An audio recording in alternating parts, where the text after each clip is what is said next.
ஏன்டா லேட்டு? ஏன் லேட்டுண்ணா? என்னத்த சொல்ல? உன்ன மாதிரியா பைக் வச்சுருக்க நீ வந்துடுற. ஆனால் நான் அப்படி இல்லையே. இந்த ஸ்கூட்டியை வச்சு இன்னும் எவ்வளோ காலம் தான் நானும் ஓட்ட போகிறேன்னு எனக்கும் தெரியல.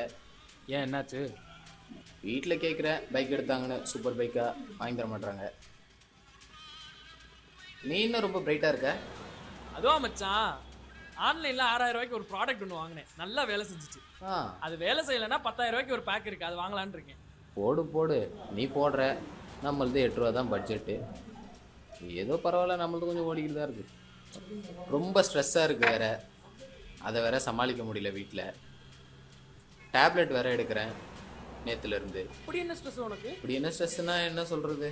என் ஆள் வேற ரொம்ப குறைச்சல் கொடுறா. வெளியே போகலான்றா. பட்ஜெட்டு 20 ரூபா போட்டா. என்கிட்ட ஒரு 15,000 இருந்துச்சு. வீட்டில் சரி நம்ம போனால் நமக்கு செலவாகுமே அப்படின்னு சொல்லிட்டு வீட்டில் ஒரு 20 ரூபா கேட்டேன். அவங்க 15 ரூபா கொடுத்தாங்க. கேட்குறத வாங்கி தர மாட்டாங்க. கடுப்பாக இருக்குது. இப்போ பார்த்தா ஐஃபோன்ஸ் 14 தான் இருக்குது. 17 வந்துருச்சு. சரி 17 எடுக்கலான்னு போனால் வீட்டில் விட மாட்டாங்க. அதை அங்கே போய் வாங்குறது கடுப்பாக இருக்குது. என்னத்த பண்ண? நானும் சொல்கிறேன், வீட்டில் கேட்க மாட்டாங்க. இந்த பசங்களோட ஃபீலிங்ஸை புரிஞ்சிக்கவே மாட்டாங்க. என்னடா நாளைக்கு ஏதோ டெஸ்டாம்ல படிச்சு எதுவும்?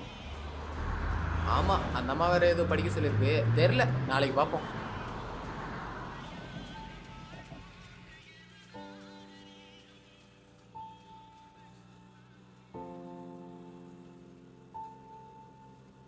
கடவுள் கொடுத்த இந்த வாழ்க்கையில் எல்லாம் இருந்தும் அத்தியாவசிய தேவைக்கு மீறி ஆசைப்பட்டு அது கிடைக்காம டிப்ரெஷன் ஆகி லைஃப்பில் கஷ்டம்னு நீங்கள் நினச்சிடாதீங்க.